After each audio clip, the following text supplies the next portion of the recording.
It's in my head. No, yeah. I'm just one of those things.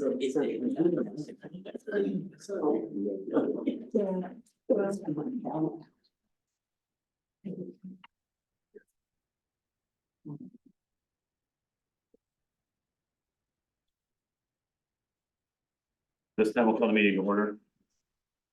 Vacation. Father, we love you. We thank you for today. We thank you for another day to serve you and represent you in this community. Pray for your leadership tonight in the meeting. Direct every discussion, every decision. Be glorified by all we do and say. We love you and we thank you for mercy for Mrs. Lane, for me, in Jesus' name, amen. Amen.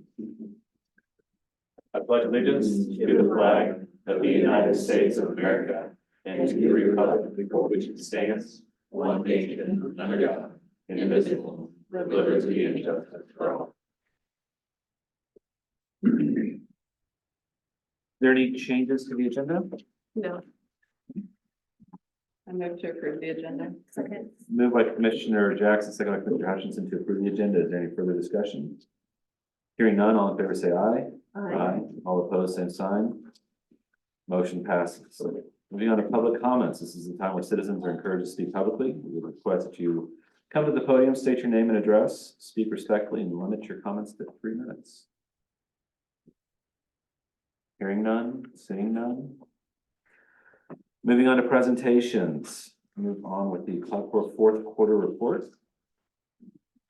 Good evening.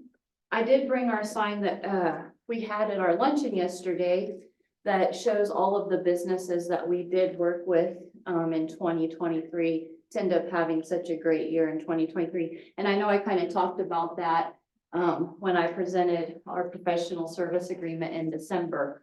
First of all, I just want to thank all of you that were able to attend the luncheon yesterday. It was a great event, and I know I'll get to talk about that when I do the first quarter report. I do have a few books left over. If some of the commissioners would like to stop in, I should have brought a few tonight. I didn't even think about it, but I do have some left at the office if anyone would like to pick up one of Lindsay's books. All right, so I know that I had sent you the fourth quarter report, so I'm just going to kind of skim over that. I did bring back up in the beginning when I presented in the third quarter what my fourth quarter focus was going to be. And I wanted to show that, you know, we did accomplish those things that we had planned to accomplish in the fourth quarter with finalizing and submitting everything that we needed for that workforce recruitment, which the exciting part was I had submitted it and was waiting and then finally received notification that we did receive that funding in October. And once again, I know I have that in the next page talking about the workforce recruitment, so I'll go on into that a little bit further here in a minute. The other thing, we got everything in line for the tax credits to flow, how we needed them to flow for the housing project. We're still working on a lot of details for the Cloud Corp Housing LLC that we had to establish in order to make the tax credits flow for Cloud Corp. We worked on our next steps with CDBG CVR. We were awarded. We found that out in November. And then obviously I was planning for the 3rd annual Youth Entrepreneurship Challenge, which we held yesterday. And then my focus was to begin the EDP certification course, which, as you can see, my certificate that I did complete the first class, and my second class is scheduled for next week. So excited about that. Moving on to the workforce recruitment information, October 6th, like I said, was when I found out about that. And it is an incentive program through the Innovation Center, which is the Dane Hanson County. So we're very blessed to have that. I did kind of include a couple pages of the packet that we had to submit, and we use our leadership team that meets once a month as our quasi board to discuss and approve if the incentives and where we would like to reach out with the incentives. We did discuss that a little bit more just last week, and so we're taking steps in doing the things that we need to do and offering that to the businesses in our county. Any questions on that workforce recruitment? No, I know it's a very big learning process. In fact, I was disappointed that I received an email, the young man that I had been working with on this project, he left for a different job, so they're searching for a new person to fill that job that was working on this workforce recruitment with me. So the secretary, I had asked her if she had any counties that were successfully running the workforce recruitment so that I could have conversations with the county that's maybe already successfully running the program. And she said mainly 20 of the there's 26, 20 of them are brand new into receiving this workforce recruitment money. So we're all just kind of learning what's going to work best and excited about that opportunity. How are you communicating with the businesses that this is available for them? And that's exactly the next steps that I need to take because we had talked about it. We have to have that board leadership agreement of who we want to talk to about this and where we want to first focus the money. So that we just talked about it last week for the first conversation that I'm gonna go out and make available, and then I'll start trickling down.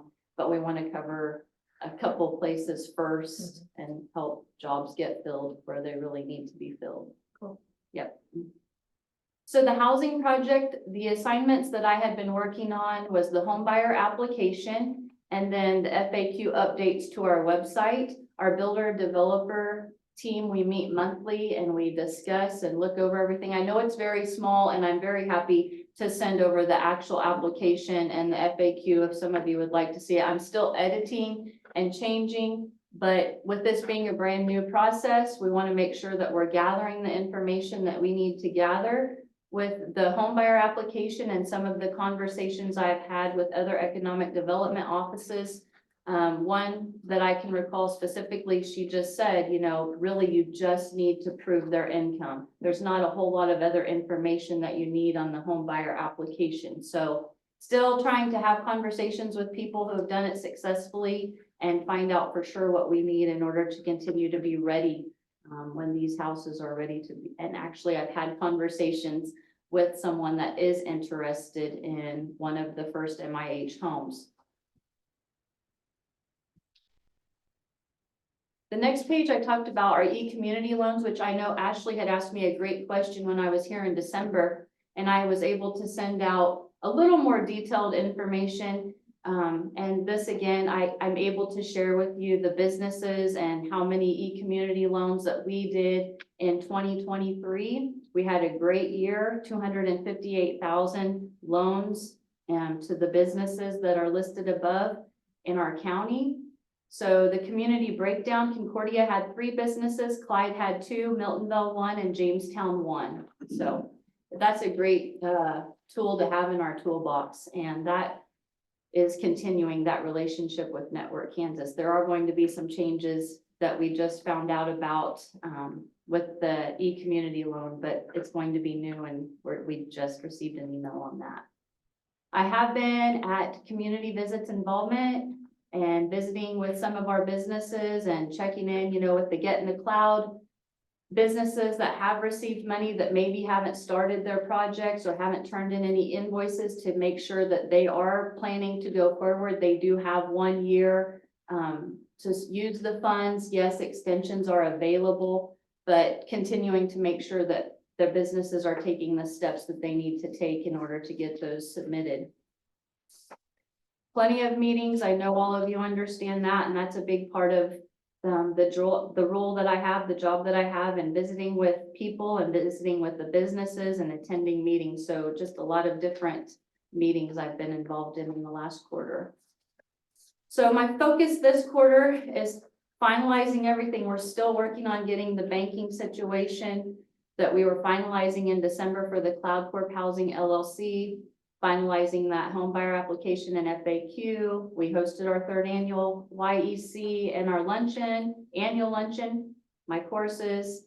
We have the stockholder meeting coming up in March, and then the CDBG CVR steps. We were awarded in November, and we're partnered with North Central Regional Planning Commission.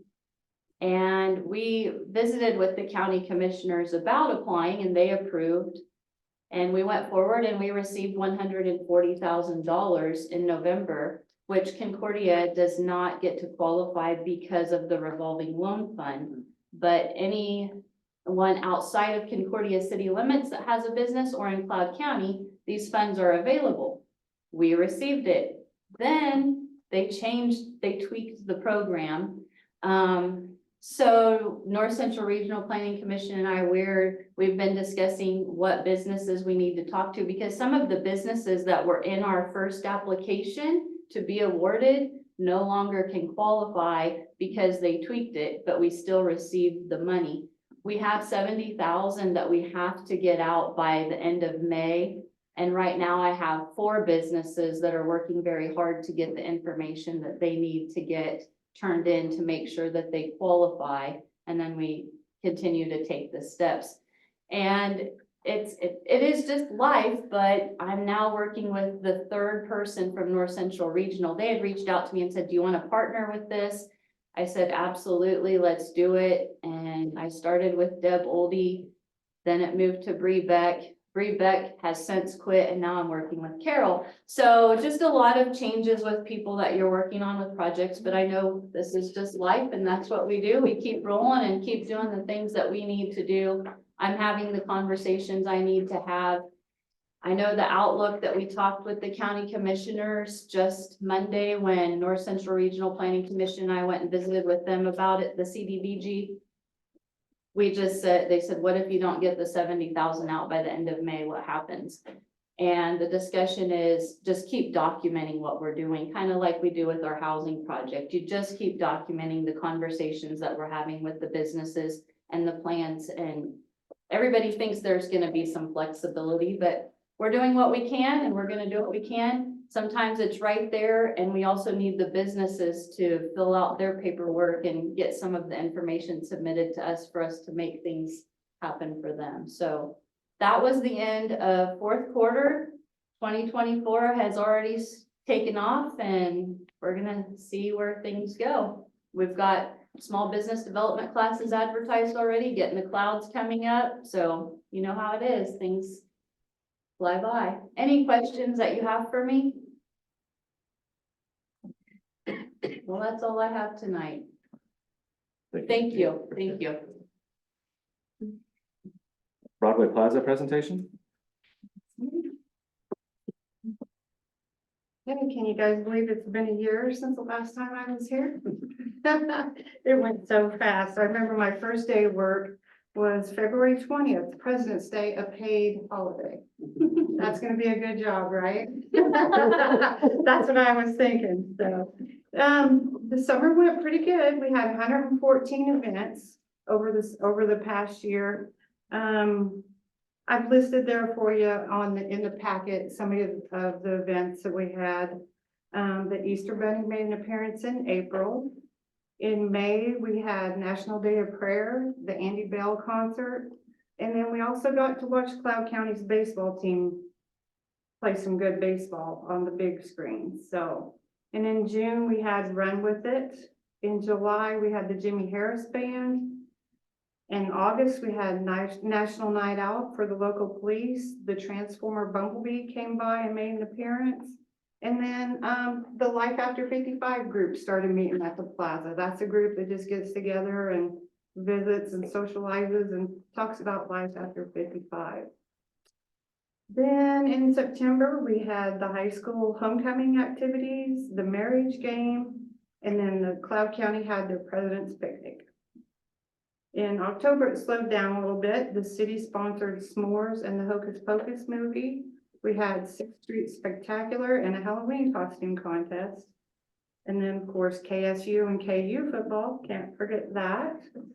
And then in November, we set up the Christmas tree, the Santa mailbox, more football on the big screen, the lighting of the Christmas tree, and horse-drawn wagon rides. In December, we did Deck the Halls, the snowball drop, and visits from Santa. We had 379 letters in the Santa mailbox. And so that was a lot of writing, but Nikki warned me. I do have to give her credit. She warned me. She's like, you can do all those by hand? I said, well, yeah, I'm gonna try. So we got it done though, so. No, you did. You Yeah. wrote the letters. I got them done, yeah. We used to do those, or we used to help with those, and I enjoy doing that. Yeah, So it is. keep that it's in fun. mind if you need some help. Yeah, there were some sad ones. There was one I got from a little boy and all he wanted was a Christmas tree because his mom didn't have money for a tree. So there was some sad ones and then there were some naughty ones, but overall they were pretty good, so. It's anonymous, Stacy. Some of the issues at the plaza. We did have some issues once again with the restrooms, so, but, I had my husband make some, little door jams. And so we, kept the doors open. When we keep the doors open, I don't think they feel so confident. You know, they feel more exposed. You can't see in there, but the doors are open. So it helped quite a bit, keeping the doors open. So, cause I like to have that open for mothers to go down there, you know, with their kids who have to use the bathroom, you know, while they're playing at the splash pad, so. That seemed to help a little bit, and then we finally got the issues with the screen fixed. So that's slowly coming along, so that will not cost anything because the city already paid him that $10,000 a year ago. And it's finally getting fixed, so there will be no cost for that. I applied for a grant from the Greenbelt Express and we've received $500 to spend this coming summer. And we also received a $1,000 donation from Cloud County Tourism. So, well, it was pretty fun. And I just like to thank all for their support of the plaza and for everybody who helps. And that's it. Does anybody have any questions? Can you tell me where's the leak at? I don't know. Okay. Anybody? I think it's it's one of the diaphragms and one of the automatic valves that turn the nozzles on and off. So just need to change the diaphragm. Oh, okay, but not like a break like we had on the No, other side. Okay. No, that one's still there. Yeah. That's the one that's turned off. Yeah, that's the nozzle Okay. that's shut off. Yeah, and we do have some new exciting things planned for this summer, so I'm pretty excited. Yep. That is. Thanks, Ted. Appreciate Thank it. you. Moving on for the minutes, January 22nd, 2024 meeting. I move to approve the minutes of the January 22nd, 2024 meeting. Second. Moved by Commissioner Hutchinson, second by Commissioner Wentz to approve the minutes of January 22nd, 2024. Is there any further discussion?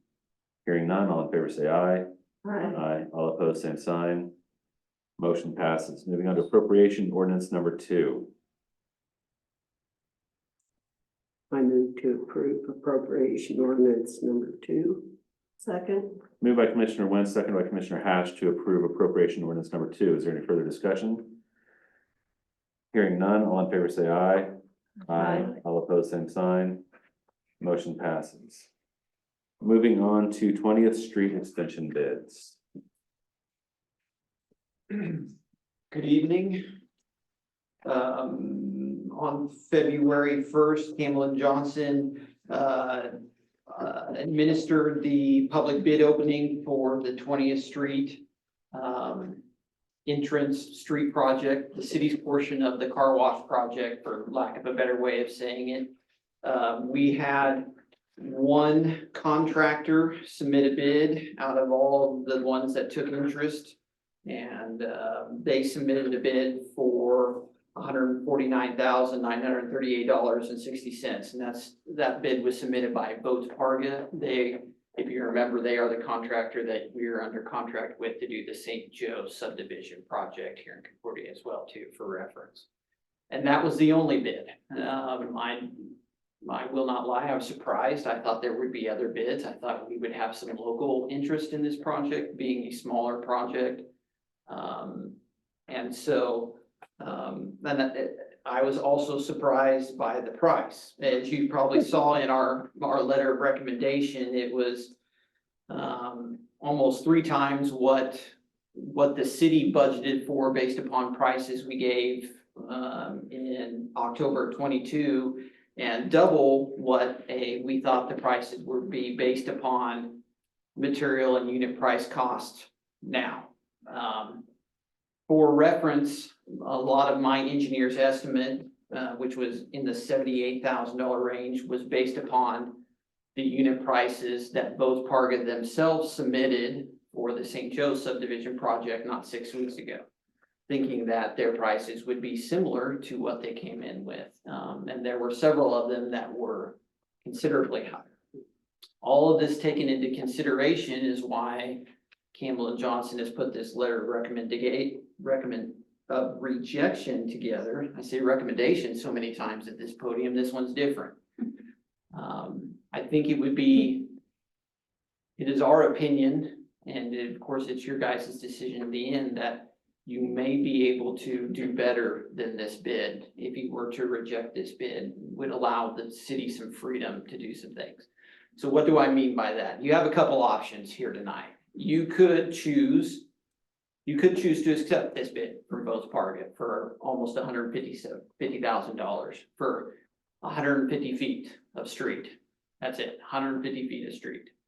You could choose to accept that, and the city could contract with them and move forward with the project. You could choose to reject this bid. And what happens then if you reject this bid is it goes by, and then you have options.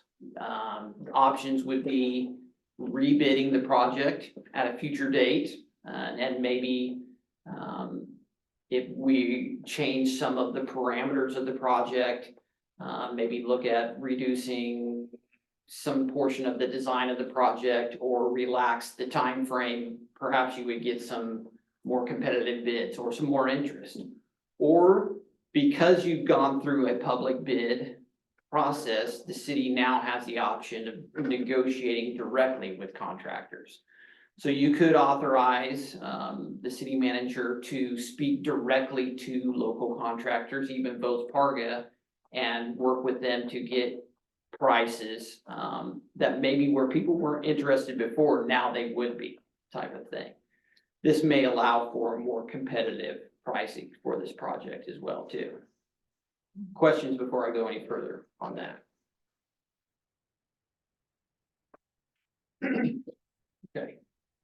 So that's, before you can do anything else, though, you will want to deal with the bidding process we have, the one bid that we received from both Parga. So tonight you would want to make a decision upon that. You can't move forward with doing anything else until you approve or reject the one bid that you have. I have a question. Yes. So do we have a time frame on this project, or when our part needs to be finished, needs to be completed? Right now, we're under a development agreement with them that it's completed, I believe, by the end of June, 1st of July. Okay.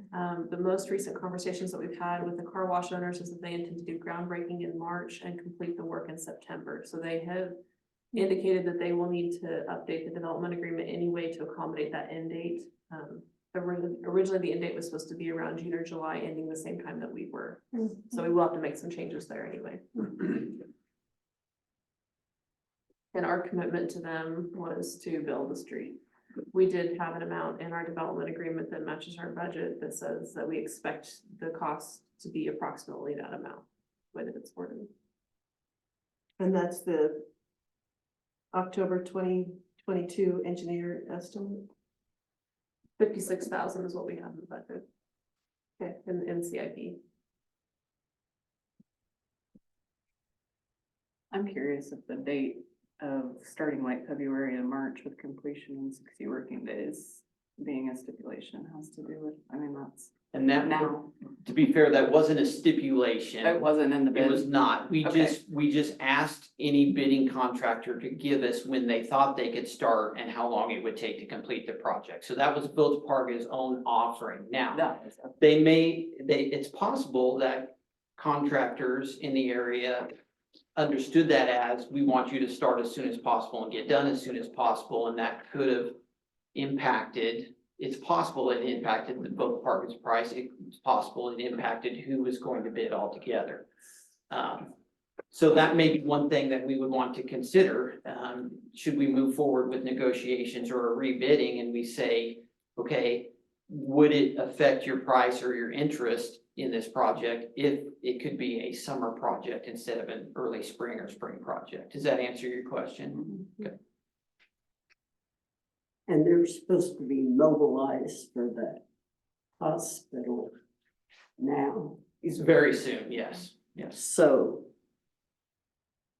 And that's a significant chunk of it right there. right. that- Mobilization was one of the red flags that jumped out on us. Because. they'll Not already only be the here. St. Joe project, but this project, yes, why? Mobilization accounts for a lot of things. It means bringing your equipment into town. It means the gas you're gonna spend in your equipment while you're doing the project. It also means the hotels you may be renting for the people and the meals that feed them. Now, is the price they submitted, knowing they were already potentially going to be in town working on another project, reasonable for this project? We thought maybe it was a little high, to be quite honest. Well, that's almost what your original. Yeah. It makes a big difference, for sure.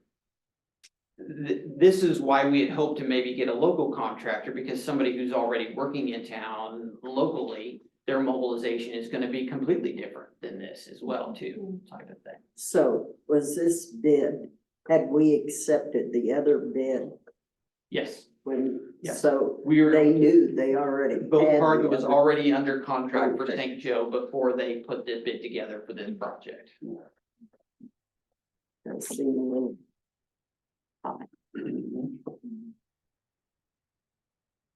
We've seen this before. You have a small project after a large project, same contractor bids on it. He's looking for a sleeper, which is a project nobody else will bid on because they know another contractor's in town. So he puts a price in there that he's really happy with. And then if he gets it, it's grace for him. If he doesn't, it's okay too. Now, we don't know that's what they did, No. but Yeah. Yeah. this is why we're making a recommendation of not accepting this bid. It seems like there were some things in there that maybe they just put, like he said, a number that they were super comfortable together for, and if they got it, they got it, and if they didn't, well, we already have this other project in town. Sounds like there's, would be a benefit and opportunity for further conversation. With that, I would move to reject the 20th Street extension bid and authorize city staff to negotiate with contractors for a more favorable quote. Second. It's moved by Commissioner Hutchinson, second by Commissioner Wentz to reject the 20th Street extension bid and authorize city staff to negotiate with contractors for a more favorable quote. Is there any further discussion? Hearing none, all in favor say aye. Aye. All opposed, same sign. Motion passes. Appreciate it. Moving on to the extension of the CDBG grant.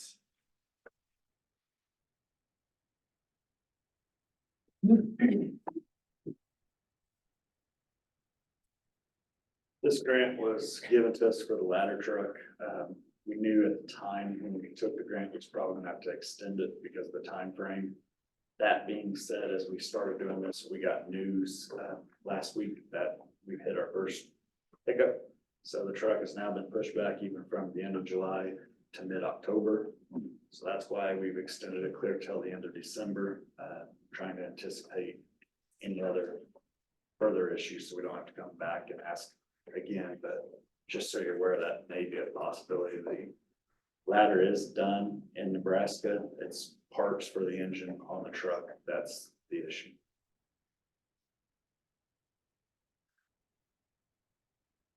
To request a 6-month time extension from the CDBG program of the Kansas Department of Commerce for our current fire truck purchase project. Do you not want 9 months? We think talking to the salesperson, we think 6 months will be fine. But Because 9 months, the 6-month extension gets us to the end of December, correct? To the end of, No. We're only in the second month. Gets us What- to. But from the current. Current. Oh, from the current Oh. expectation, gotcha. Current, Yeah. that'll make. Not from now, but from when the expected end date was, 6 months. In addition to that, gets us to the end of December. Yes. The contract amendment request in the packet requests 9 months. The current completion date is March 14th, and 9 months would get us to December 14th. Is that what we want? Yes. 9 months? So it's nine. Yeah. I move to amend my motion to 9 months. Second. Moved and seconded to request a 9-month time extension from the CDBG program at the Kansas Department of Commerce for a current fire truck purchase project. That good, Stacy? Yeah, originally we were doing 6 and then that's when you came back Yeah, and. we got the first one and they came back and said it's now there, so we've added that extra, that's why I went from 6 to 9. So the motion's good as it is. Yes. Okay, any further discussion? Hearing none, all in favor say aye. Aye. All opposed, same sign. Motion passes. Moving on to managers report. Mayor and Commissioners, I think I emailed you about the sinkhole at Third and Broadway, and we did have Lyndon Stanley come out and open that up for us, so we knew what we were really facing. The parking lot at Third and Broadway is a public parking lot, city owned. We've maintained it for several years. We allow semi trucks and trailers to park there, the over the road truckers, so that they don't have to park in residential areas, which is against our ordinance, and cause challenges for our neighbors with noise and parking challenges. So it turns out to be a win-win for everybody. So we'd like to get this parking lot back in service as soon as possible. We did call in and dig safe, so we were compliant there.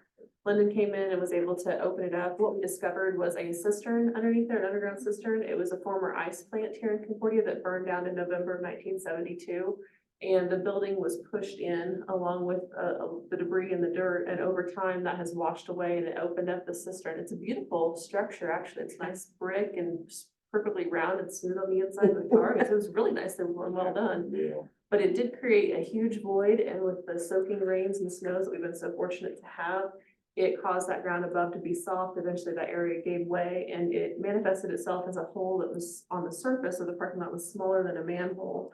But as we kind of dug around and the fire department put a camera down in there and looked around, we were thinking it was about 20 by 20 by 15 feet deep.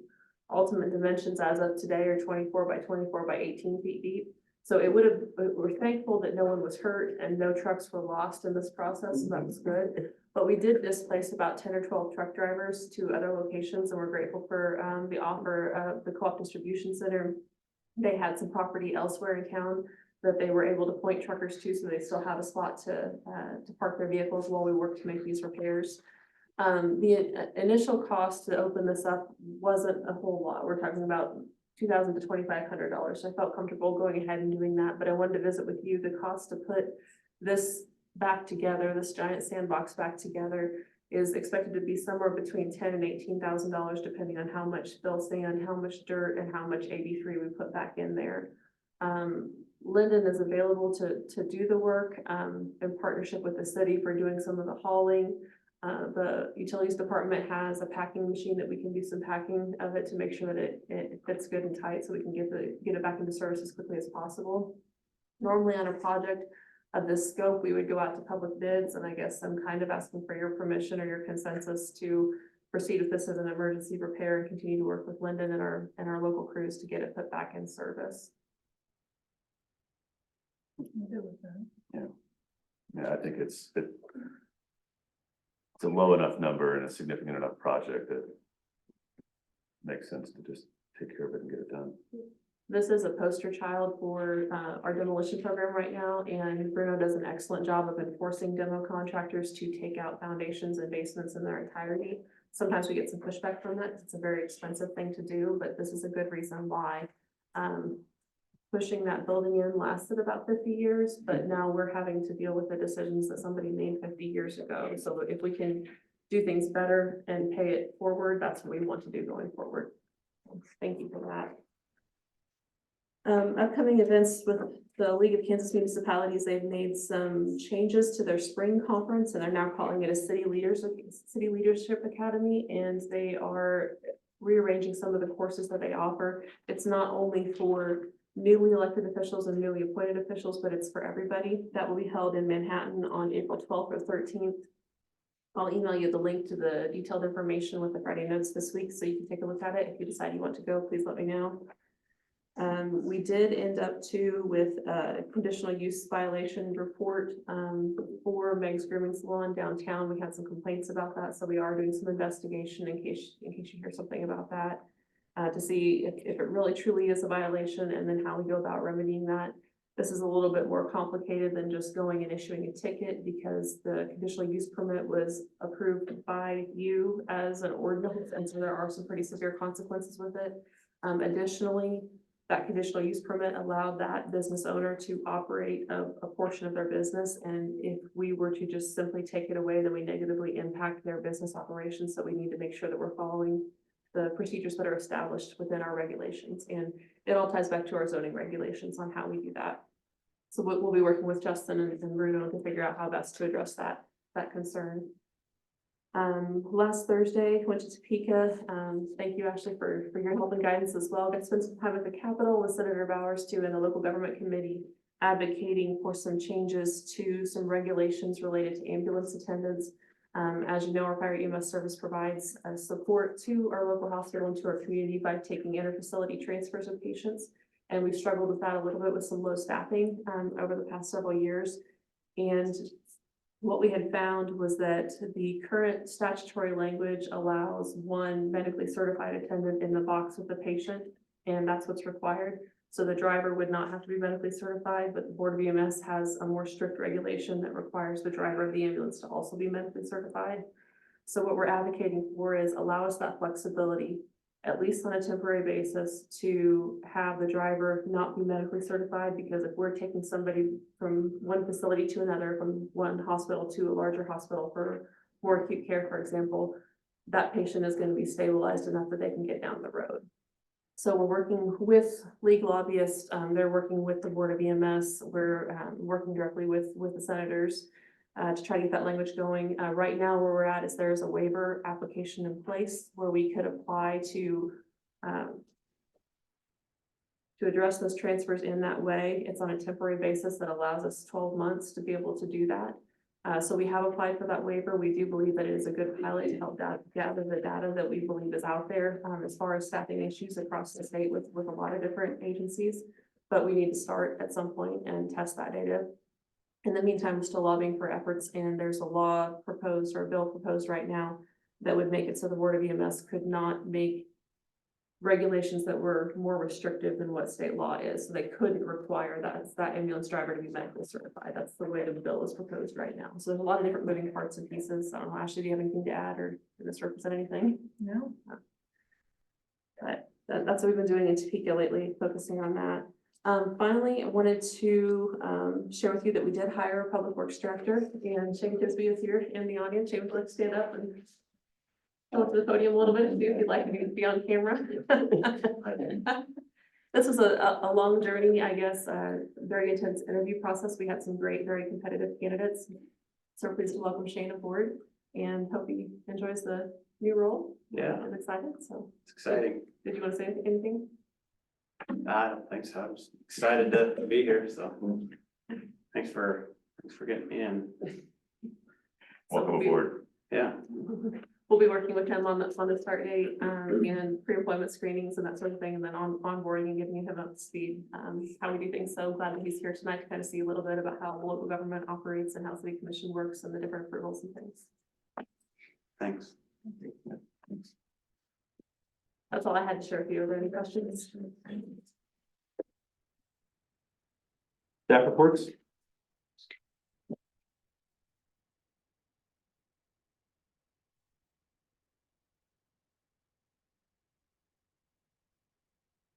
Amy?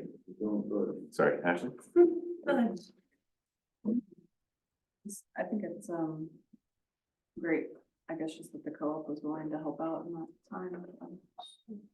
Like, I guess just one of those things, like small town and community, things that makes you glad to live here. Thank you to the co-op. We are a great community partners.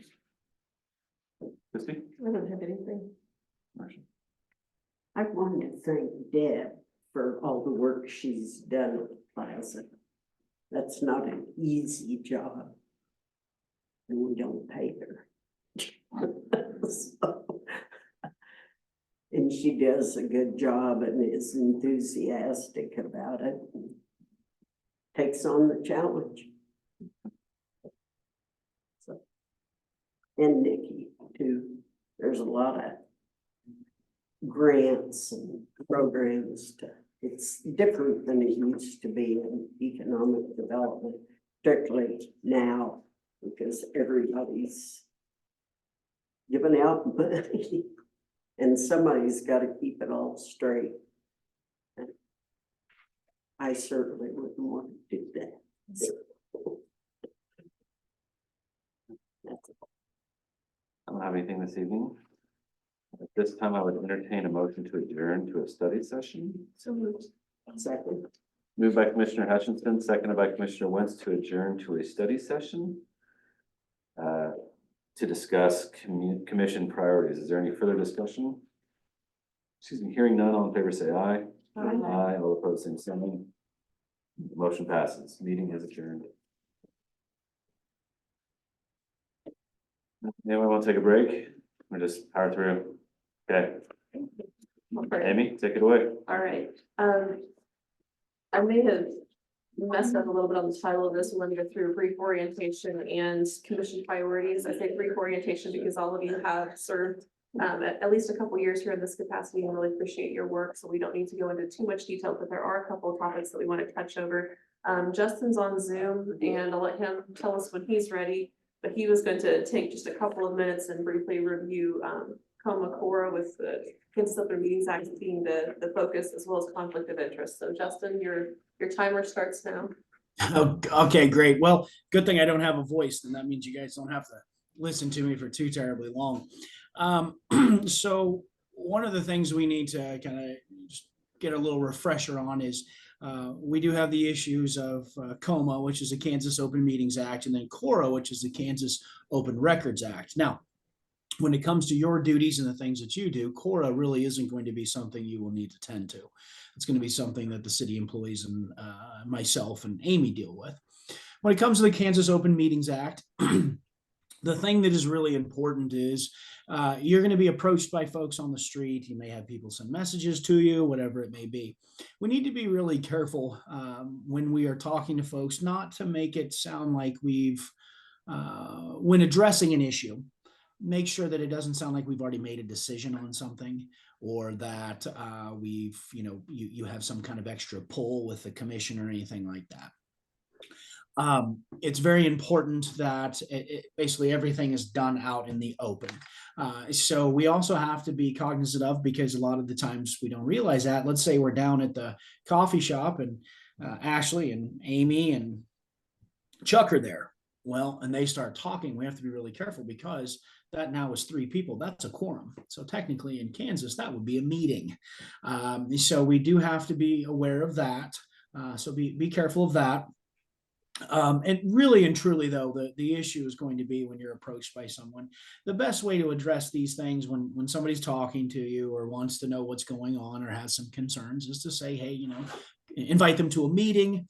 Let them know we have a public forum that they can, come in and address those issues, and that, we will take those under advisement and we'll talk to the commission.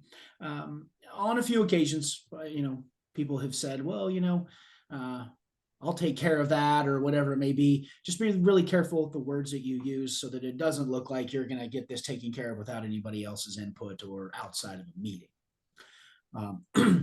So really and truly, when it comes to COMA, that's the big thing. What I always tell everybody is, if you have an issue or a question, I think everybody has my cell phone or can get a hold of me or can get a hold of Amy. Best thing is just ask. And so if there is an issue, we can always address it. And if something happens and we look back and go, oh no, we may have done something, well, we can look at that and address that issue as well.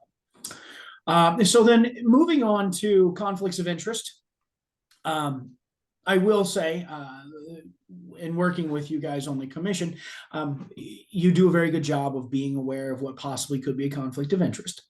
In general, a conflict of interest would be something where you could gain some kind of a monetary award, I guess, for lack of a better term. You could gain something from it, or a close family member could. Now, the close family member definition in Kansas is actually not nearly as broad as a lot of people think. So in the event, let's say you do have a question, maybe your brother-in-law may somehow benefit from a vote.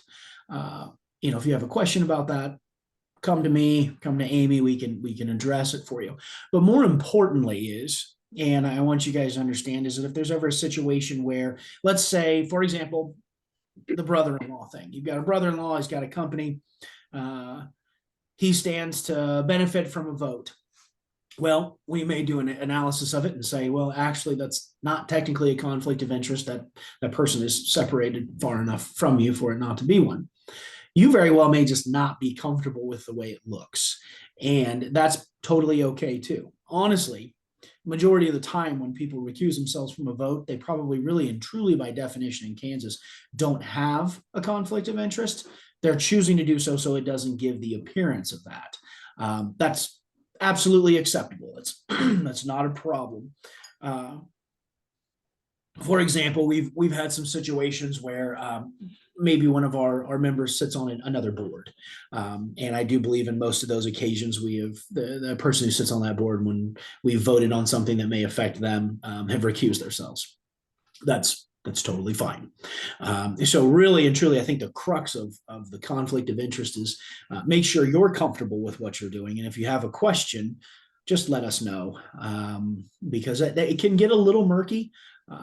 And generally people think it's a much broader type of thing than what it really is. So I would much rather ask a question or err on the side of caution. And we can always address those. And really and truly, they are on a case-by-case basis. Pardon me. So, we'll address those as they come up. But I am confident, and you guys have heard this spiel before, and it's been much longer and also been, I believe, an Excel, or not an Excel spreadsheet, but a PowerPoint presentation as well. So sorry, I don't have any PowerPoint for you tonight, but you do certainly understand, and you are very self-aware of what is going on with that stuff. So that's kind of my spiel. I don't know if anybody has any questions. I'm happy to address those if you have them, or address them later if something comes up. Now, maybe you can that PowerPoint for old time's sake and another time, Justin. Hey, you know what? Yeah, I still got it, guys. I think it was very small print too. So there you go. Thank you. Thank you, Justin. Quick review of budget cycle. Staff will begin preparing the next budget for next fiscal year, which is next calendar year. Our fiscal cycle runs January 1 through December 31st of each calendar year. So Amber will begin gathering information and preparing that in the spring. And then in July, we'll start our budget study sessions. So those are the really important meetings that we try really hard to schedule when everybody is here, because one of your primary roles is to set the budget for us. And so we want to make sure that you have as much information and opportunity to discuss that as possible. We'll adopt that in August. And then sometimes we've talked about the R&R revenue neutral rate stuff. I think Amber's done a really good job explaining that to you. And if we end up raising more money via property taxes, then we have to hold a public hearing. And so that creates an additional step. The decisions that you make at that July budget study session with the adoption of the budget in August go into effect in January the following year. And then we work through that year, a fiscal that fiscal year, and then the following March or April then is when we go through the audit. So it takes a long time for each cycle to go through. Amber, do you think you want to add related to budget cycle information? A lot of inputs, a lot of information. She does a phenomenal job of getting that synthesized down to where we can understand it. And I love the budget notebooks that she puts together. They are incredibly helpful. They're super neat. I really like them. I'm reading. Next thing we wanted to cover real quick was some best practices of local government. So first, thank you for your willingness to serve, for putting your name on the ballot and being willing to sit up here with us a couple times a month. You were elected to represent the people. And so it's important, as Justin said, to kind of remember to consider the collective needs and their individual perspectives and not just your own opinion as you make decisions. And I really see that come through a lot, especially with each one of you up here And that's a really good thing that I know that our community can count on you to do that. Continue to ask, to think critically and to ask the hard questions of us. Again, you guys do a phenomenal job with that. It helps us to make sure that we're researching thoroughly, going back and revising and really thinking before we make decisions. And I think that's wonderful. Preparation is absolutely necessary as a commission. And again, this is something I think you all do really well. We try really hard to get the agenda packet out to you several days in advance to allow you time to read through it and to ask questions and to really synthesize it. And so I hope that that's helpful for you, the way that we do the packet. Are there any questions about the way that we do it or anything you'd like to see changed? Okay, if you have any suggestions, let us know. It seems to have been working well for us. As you know, we are in commission manager form of government, and so the big roles for the commission are to affirm the vision and purpose of the city, to make sure that we are providing a great place to live, work, and play here for our residents and visitors. To establish our goals, prioritize action items, which is something that we'll be doing here shortly with the commission priorities, and then you do again during budget time. And then to make the budget and policy decisions for us. Then that leaves the day-to-day administrative actions to the staff here that you have in this room to execute that work on your behalf, which is a good thing because you guys all have full-time jobs and other commitments. You should be able to step in here and feel confident that those things are taken care of. If you ever have any questions or something, and again, you guys do a great job with this, something that you heard on the street that needs to be addressed or something someone's asked of you, you do a great job passing that down to staff so that we can be aware of it and address it. So I really appreciate that communication. We are in a fishbowl. You just as our staff are in a fishbowl. So when you're elected here, you get to join us swimming in that water. You represent the city on and off duty, in person and online. So when you're out and about, people may still look at you as Commissioner Hutchison. They may not see you as Ashley anymore because this is a role that they know you in very publicly. So we really appreciate you being mindful of all the words and actions. And again, something you guys do an excellent job as.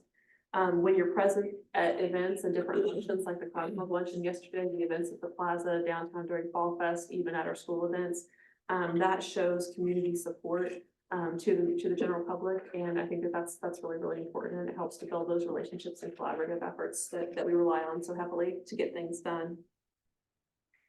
There was a quote from the EA Mosier 52 tips for great governance that the league has posted on their website. I think it's in your commission orientation manuals if you still have those handy. And it says that participating in formal meetings with dignity and decorum fitting to those who hold a public trust is imperative. Create an environment for making sound public decisions. And again, that's something I think that all of you do really well and help to lead by example in that realm. So really, really appreciate it. Again, just thank you for serving. Any questions on best practices for local government? No? Okay, we are on a roll. I'll keep going. The next thing was just some highlights from the capital improvement list real quick. We have made a lot of progress in the last year, and that has been really fun to see. Of course, now I can't find the page where it's at. I went through and looked at our CIP list that was reviewed this last year in the budget book. The dispatch console equipment's complete. Replacement of the UV light at the wastewater treatment plant is complete. The alley between 6th and 7th Street from Lincoln to State is complete. Wastewater treatment plant upgrades are complete. Brown Grand roof replacement is complete. Mill and overlay on Highway 9 is complete. The design of the airport box hangar is complete and construction is in progress. The water line at the South Development is complete. Progress in the housing subdivision should be starting soon, so I'm going to call that one in progress. 20th Street extension, we just had the bids, but we rejected them, so I'm going to call that in progress because work is happening right now. Exterior improvements to City Hall, we're out to bid right now on that. The shingled roof, but the shingles and the nails are falling off a little bit outside on the sidewalk. And then the foul wall protection of the sports complex, Chris has been working on that, and the purchases have been made for the materials for that. So we've made a lot of progress on a large list of items here in the last 12 months. So really pleased to see that. Any questions on CIP list? Always more work to do, but it's good to see work being done. Absolutely. And completed. Yes. So the next thing we wanted, I asked each of the department heads to give a little update on their department. Wanted them to speak with you a little bit, just to remind kind of the scope of responsibilities that they are in charge of, share with you any great things that are happening or challenges that they see facing. They also included some data and information in your agenda packet The intention is not to review that, but if you have any questions about that or their responsibilities, feel free to ask questions. So are we drawing straws to go first or? It'd be the order of the packet. It's with. Person who goes first gets to go quickest. Oh. No, Atkins. No. Well, the only thing I have on top of my memo is just a couple bits of information. 150 million gallons of recycled water was discharged to the river. We get about 175 million, so 1.3 million gallons of sludge went through the bioset. So that equates to 196 pounds of cake. 196,000. Okay. Sorry. Fraction of that's pretty impressive. Yeah, it is. You know, it's a good product, but right now it's kind of a sloppy mess out there. So sooner or later, we need to find a place for it to go. Hey, I just heard about this giant hole. It's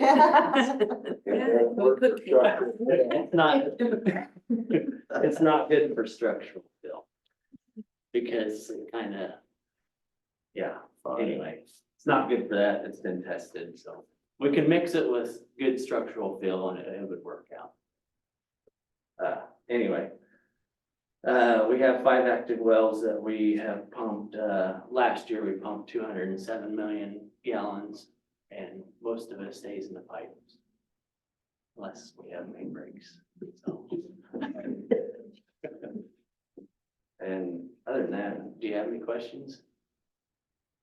So we pumped about 200 million, but then we were able to put 150 back. And it's 100, how much recycled water went back into the river? Well, I call it recycled because it's contaminated water. It goes to the river. Mhm. That goes back to the river. Sure, it seems like that's a decent job of trying to, Yeah, like, yeah. And we're down from last year. As time goes on, you know, with the different water saving practices. When I first started 28 years ago, we were pumping 300 million gallons a year, just slowly has decreased. Last year, it's down 10 million gallons from last year, so. And, you know, we tried to run those wells and not waste any. Mhm. And we're through KDHE, we have to turn in a water report every year and we're allowed to be within a certain range of water loss. So if we're above 20, they look at us. If we're below 15, they look at you for budget numbers, so. okay. Any other questions? Thank you. Thank you.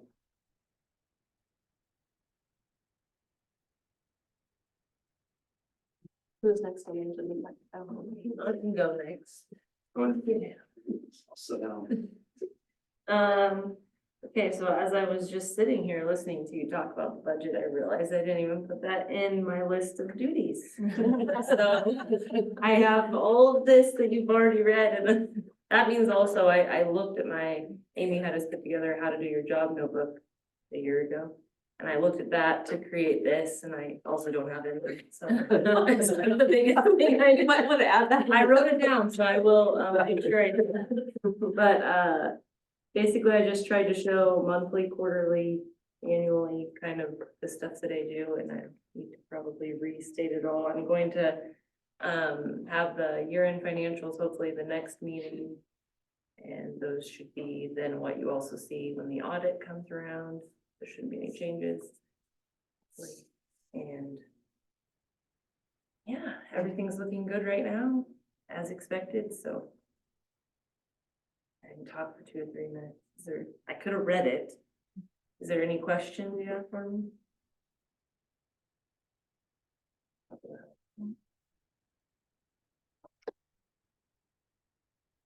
I'll do mine next because it's equally as exciting. we don't get stats and all that like everybody else has, but I told Amy today that Amber and I are the background music in a movie.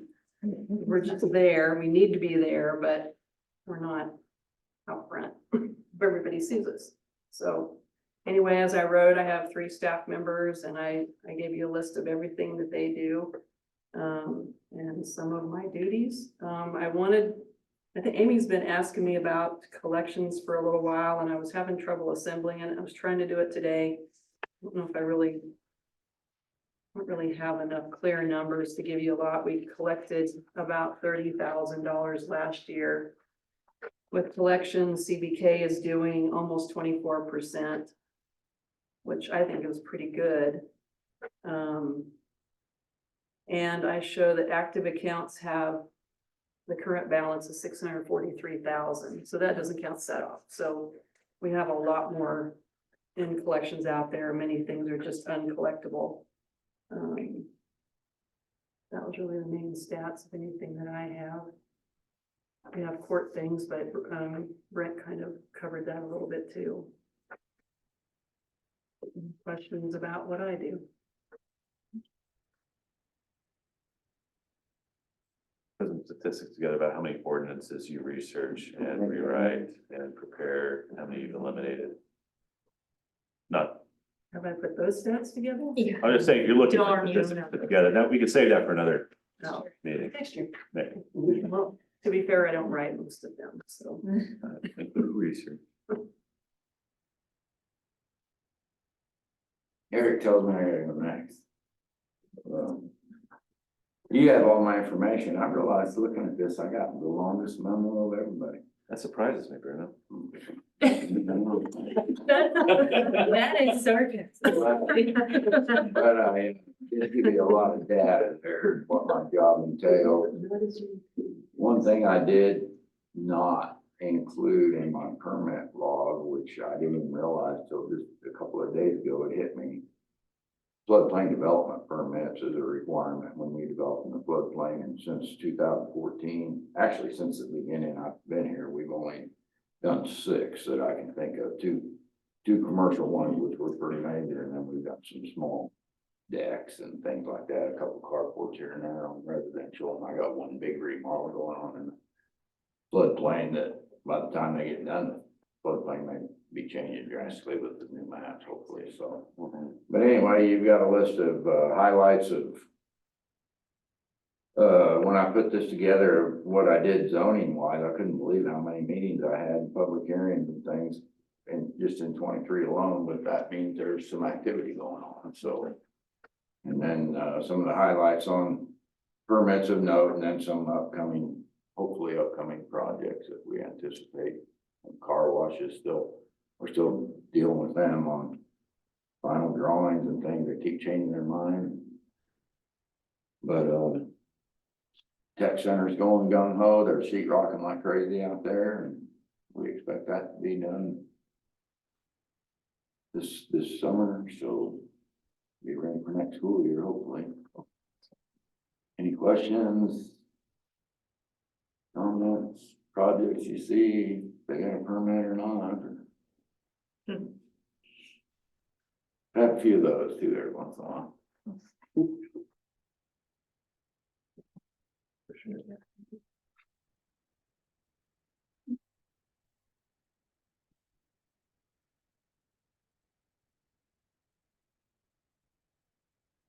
So I'll start oversee 3 departments: animal control, communications, and the patrol division. I'll actually just start with animal control. As you can see, our numbers from 22 to 23, they stay pretty much about the same. There is some that go down and then go back up. But I think one of the things is our overall animals that we've taken in has went down almost by 100 in 23. And it just depends on, I think more people are getting educated by keeping their dogs on their yard, in their yard, and being aware that the citations are a little steep if we do catch them with a loose animal or whatever. Dog bites have went down about half of them. Well, actually about 1, I guess. dog bites went down by 1, but vicious animals, that really went down from 23 cases down to 9 cases this year. So I don't know if people are just not reporting that, or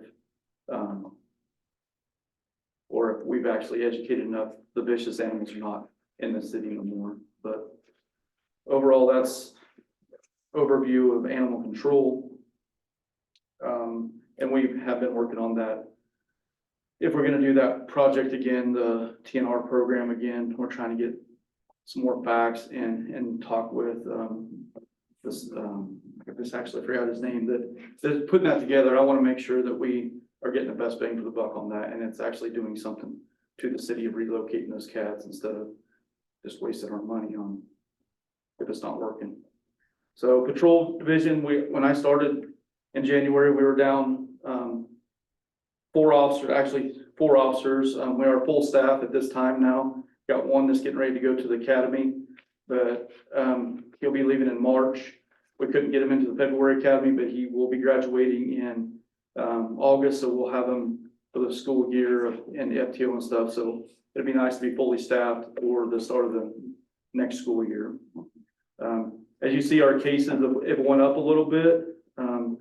Cases that actually went down, but calls for services went up, and that could, there's so many variables in that. I mean, it could be anything from needing to like a public service of someone asking questions on where to go or whatever. We keep all that data, and we call that a call for service. So those will fluctuate, but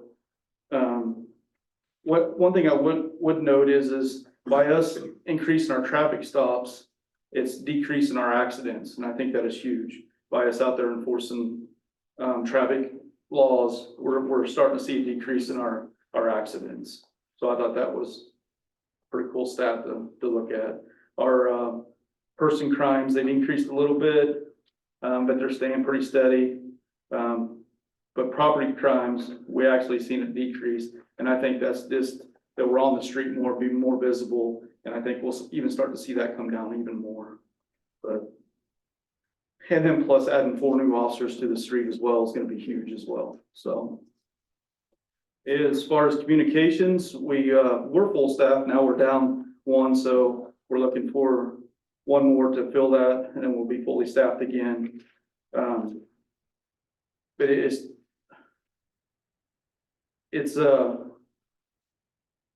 as far as 911 calls, we're up this year, 3,446 911 calls to our center, which we dispatch for the whole county wide. So that's a lot of 911 calls. And we weed out the ones that are what we call rejected, which there's no one on the other line. These are actually 911 calls where we sent fire, EMS, or law enforcement to. So these are live 911 calls.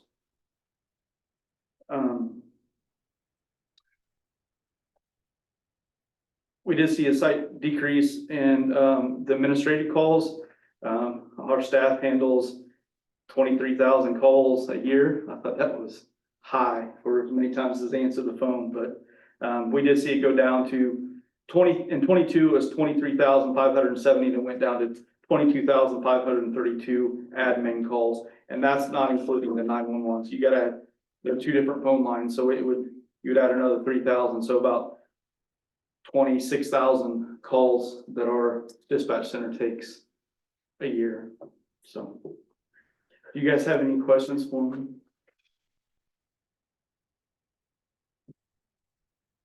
All right, thank you. Appreciate you.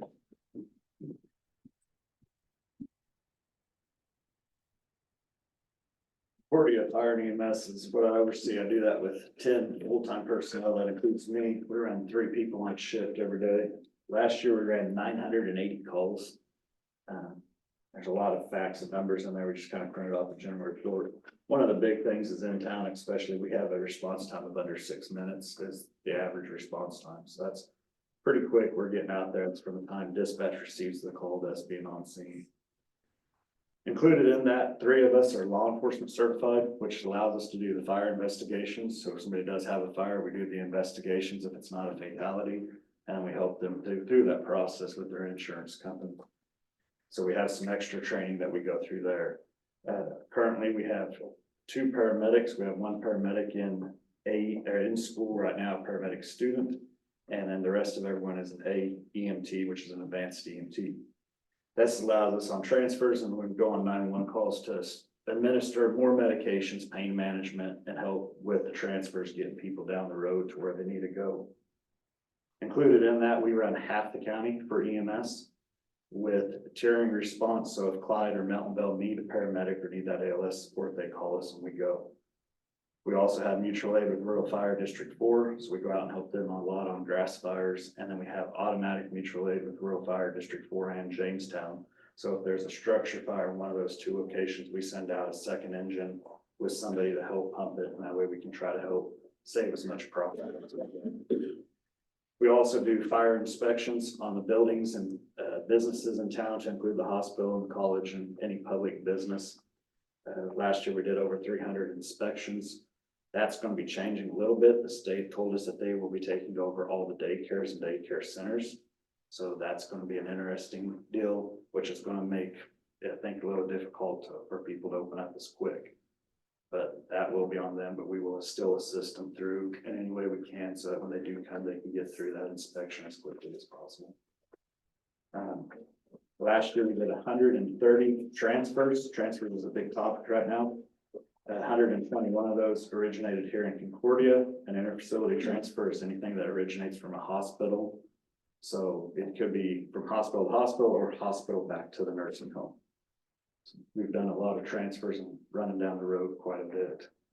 The plan for the fire department right now is we have the ladder truck on order, which will become our first out truck and first out response for fires.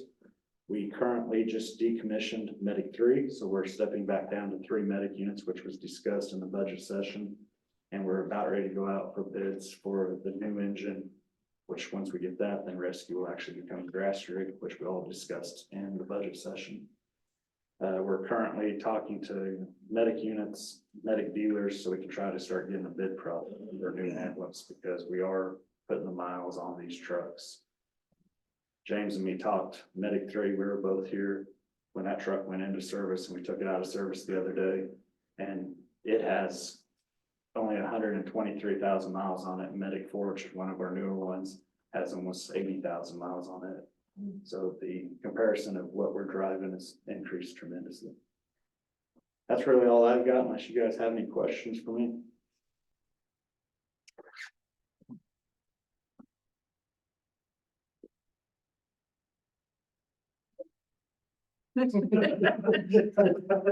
Jumped down last week or last meeting.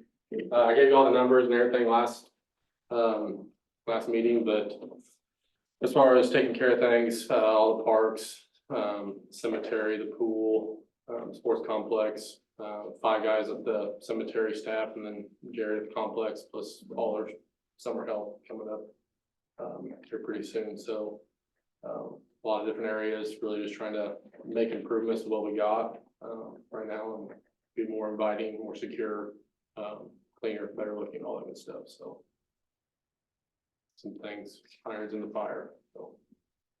All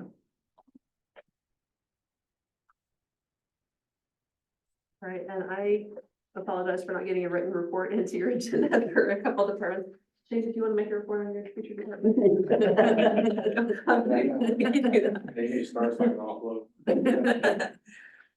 Public Works Department, so Shane will have a staff of 6 plus the city mechanic that takes care of all the fleet vehicles and equipment for all city departments. Be responsible for streets, storm sewer, a city shop mechanic, as well as airport operations in the facility. Parks maintains the grounds, but the actual facility piece of it falls to Public Works. Also administer the curb and gutter and sidewalk program, as well as a citywide cleanup program that partners with utilities and parks to get that work done. So streets, everything from pothole patching, curb painting, street signs, traffic lights, snow removal, mill and overlay, crack sealing and street sealing, storm sewer, they clean out the debris, street sweeping to help keep those storm sewers clean, repair and replacement of storm sewer boxes and inlets. So when something fails, those guys are out there fixing that and making sure that it still works properly, as well as maintenance of the city-owned drainage ditches that we've talked about before. That was our rough terrain maintenance conversation about the goats a couple years ago. So some cities are effectively administering that program as well. So it's interesting to watch. And then just responding to concerns from the public, and that's a big piece because of how visible that program is. Did have some stats, I think we talked last time about the amount of tons of salt that was used this year. Jim's doing a good job keeping us in stock with that. Even though they were on rationing for a little while, but we do have a good stock of salt. So when this winter round 2 comes through, we'll be ready. Any questions for streets at this point? We did just get an email today that the dump truck is ready for inspection before it's delivered. So the dump truck that was purchased here a few months ago is ready to come in. And then you might be wondering, what do I do all day? Besides talk to you, I guess. Responsible for managing all city departments, and I'm grateful for each one of the department heads that has their area of expertise that are in the weeds every single day, and contracted services that are also important. So Jason Johnson was up here talking about the bid letting. We contract with the engineering services of Campbell and Johnson. We contract with Justin for a lot of things. We contract with Cloud Corp. So very grateful for those folks and their expertise to be able to support the work that we do. Important to make sure that all the department heads have what they need to make sure their staff has the training, equipment, and resources that they need to perform their work well. Requires a lot of discussion and follow-up to work with each department, but overall they do a really good job. Short and long range planning, that's probably my favorite part of it, is the planning piece of it, looking ahead to see what we can do to make a difference. Participating in economic development, so a lot of conversations and guidance with Cloud Corp for business expansion, new businesses, as well as even expanding economic development infrastructure to include housing, like the project that we're working on. Participating in securing financial grants, enforcement of laws and ordinances, so specifically providing support to police department, code enforcement, community development related to those ordinances, contract and policy review, fielding questions and complaints from the general public, and that tends to happen, as I'm sure it does for you. Anytime you go out and about, you get those concerns, no matter whether you're on duty or off duty. Working with local organization, government, state, and elected officials to advocate for things that do impact the quality of life for our citizens here. Probably what I'm most proud of in the last several years is actually completing the construction of runway 1836 back in 2021. That was a really, really fun thing to celebrate with everybody. I'm pretty proud of the amount of grant funding that's been infused to our community through a lot of work on behalf of our staff, or by our staff, and implementing the current moderate income housing program to solve the housing shortage and to help support businesses in the community to get the workforce that they need. I'm really excited to see that continue to go. Challenges probably include recruitment and retention of high quality staff. I think that's going to be an ongoing challenge. Hopefully it'll get a little bit easier as time goes on, especially with the work that you've allowed us to do with wage increases recently. Another challenge of just working within limited resources with a never-ending list of needs. We see that through our CIP list and just everything in general. There's always plenty of work to go around. We'll never get completely to the finish line, but that's okay. We'll keep making progress. And then just keeping up with changes in state, federal laws and regulations that impact the work of our city. It seems like there's always somebody wanting to change something, and so having to keep up with all of that while continuing to maintain everything here, I find to be a challenge. But again, we do the best we possibly can and use our network as best we can to work on that. Any questions for me? All right, well, thank you guys. The next thing that we wanted to talk a little bit about was your priorities for the year. So on the study session memo, we included the commission priorities for 2023. As you can see, you have the big categories of housing, maintaining infrastructure, and supporting the health and vitality of our community. Recall last year, we went ahead and fleshed those out a little bit more to include some subcategories that are there. So just wanted to kind of review those with you, open it up for discussion amongst yourselves. And are there any changes that you want to make for this upcoming year? Your guidance related to these priorities helps us to execute things well on our side on day-to-day operations, helps us to guide planning for budgeting purposes, and helps to direct our work toward different policies that help to meet your goals.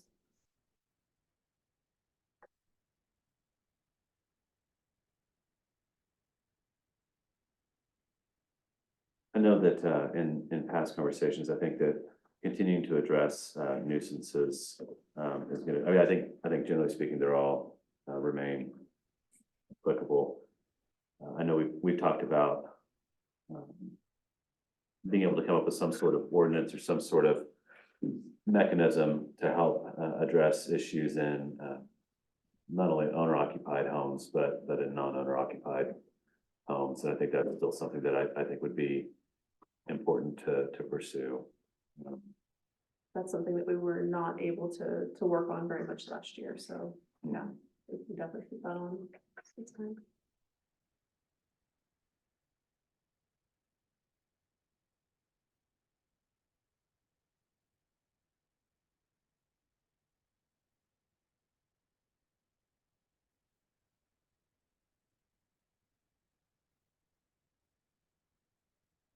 I don't see a need for changing any of the priorities.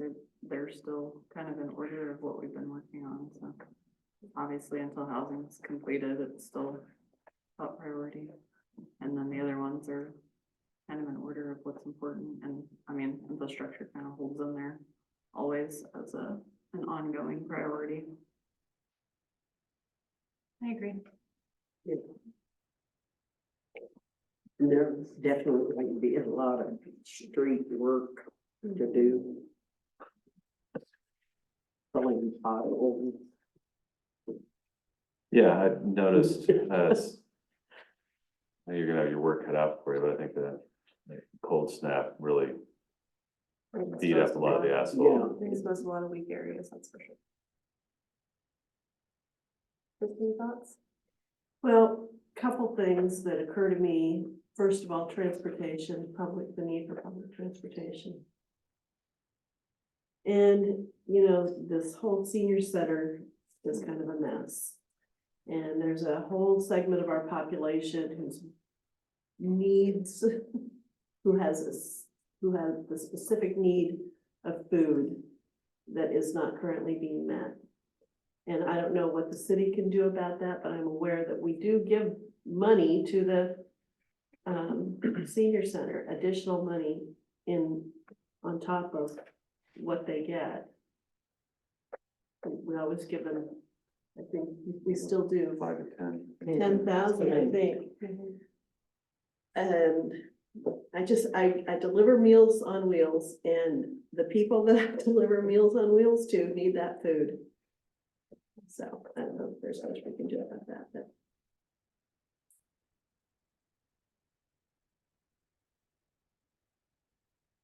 We did have an in-depth conversation with a couple of the board members here a couple weeks ago about the program. I know that they do intend to get that back up and in service just as quickly as they can, but Yeah, there but are some It hurdles. just they have to go doesn't through. happen as fast as they No. think. It's gonna take some time. They've got to It buy all the is. equipment, work through licensing, get staff hired. So yeah, it's gonna take some time. So we'll continue to stay in contact with them to make sure that they're gonna work to get that done. And maybe that's another conversation here for this group too, if we find that they aren't gonna be able to get that back up quickly, if there are some suggestions or groups that we can work with to see if that service can be put back into place. What was the likelihood of maybe partnering with the hospital cafeteria for just the Meals on Wheels portion of that? I don't know. Hospital used to do it. They did, but I think it's an entirely separate funding source. You know, and there may be a restaurant in town that could step in and, because they at least have an approved kitchen in theory anyway, but. Yeah, I would wonder about potential partners. So when we think about large restaurants, or, I mean, kitchen staff, hospital comes to mind, school district comes to mind, college comes to mind.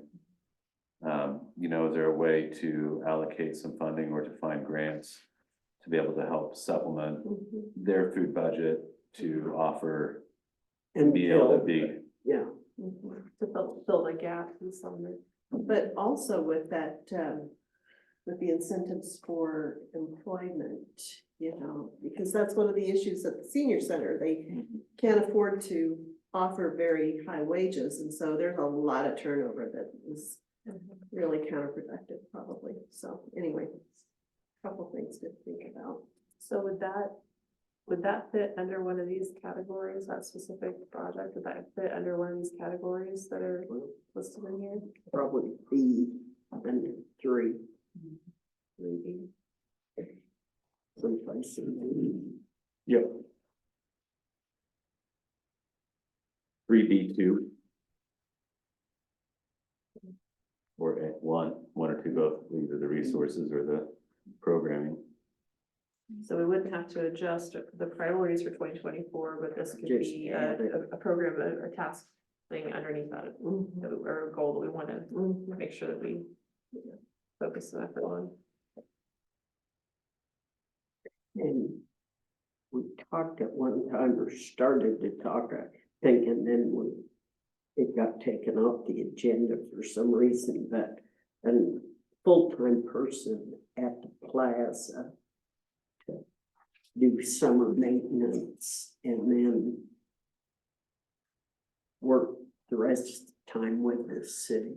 Yeah, we had talked, so there's been some challenges with getting a part-time person with flexible hours to want to do the grounds maintenance at the plaza and downtown, because right now it's a combined job description, and haven't been able to find that person that is able to do that consistently anymore. And so one of the suggestions, I think we were gonna talk about that in a study session, we pulled it, but about adding that person to the park staff, for example, then they could take on that work, and then when the work downtown was slow, then they could jump around to other parks areas wherever they need it. So kind of like I'm gonna call them a utility worker, you just move them wherever you need them to go, where the highest need is. I think that makes a lot of sense. I think that, one of the things that I think brings a lot of pride to our town is just how active our downtown is. And so I think having a full-time staff on city working, parks makes as much sense as anything else. Either one, but that's somebody that their priority is to keep these prime commercial areas. And the plaza was sort of put in as a part. That's, so somebody that really makes that a priority, that this is what more people are gonna see of our community than almost anything else, so. And that would be separate from an event staff person. This would just be pure grounds maintenance. Now, that would add an FTE to our structure, which would take your action, and then we need to look at the associated economic impact to that within our revenue expense structure. So the number that we use is approximately 50,000 a year to add an FTE. Is that still accurate, or is that? With wages and benefits planned for approximately an add of 50,000 a year to add a person on to staff. So something to consider perhaps at budget time would be good.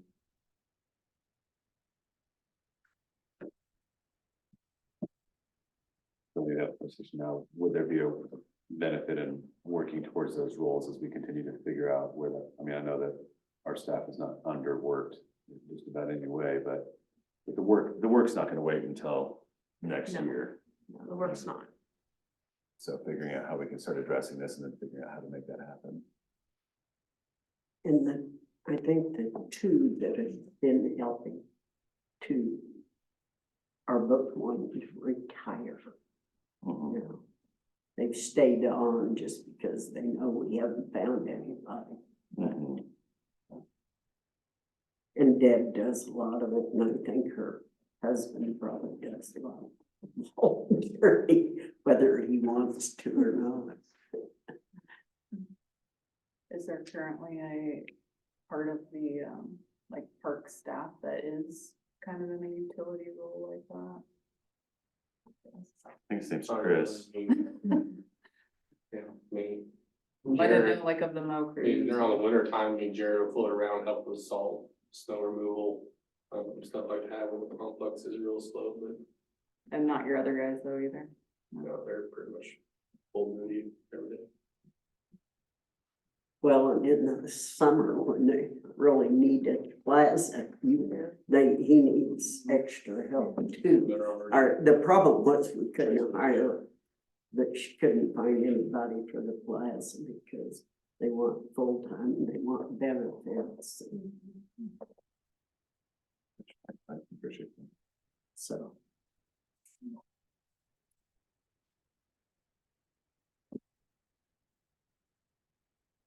So the plaza contract that includes oversight of that downtown groundskeeper renews in May. Would this be something that you would want us to try to figure out some options for solutions before that plaza contract goes up for renewal?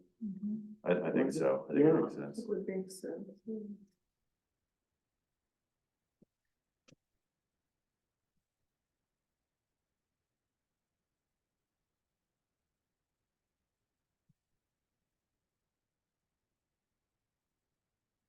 Anything else related to priorities for this year or areas that you want us to focus on?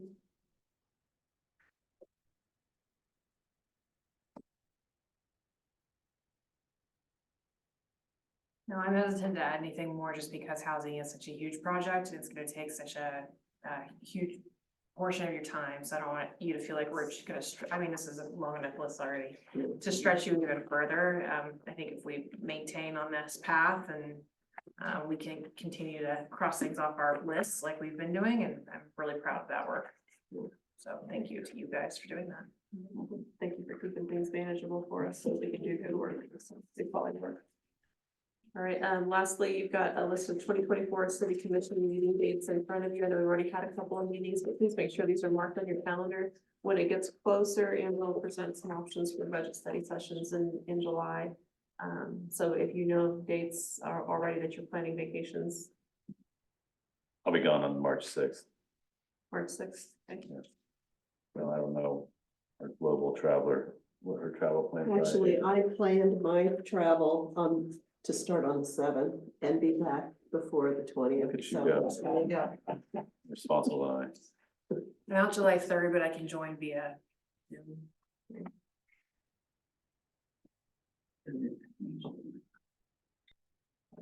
That helps us to kind of plan, especially if we're looking at like policy type work that isn't a super critical time frame. We can make sure that we have lighter agendas when we're a little shorter. So that's helpful. All right, well, thank you guys. Appreciate your time and attention. Right, appreciate you. Yeah. And thank you, staff, for getting up in the reports and running through it.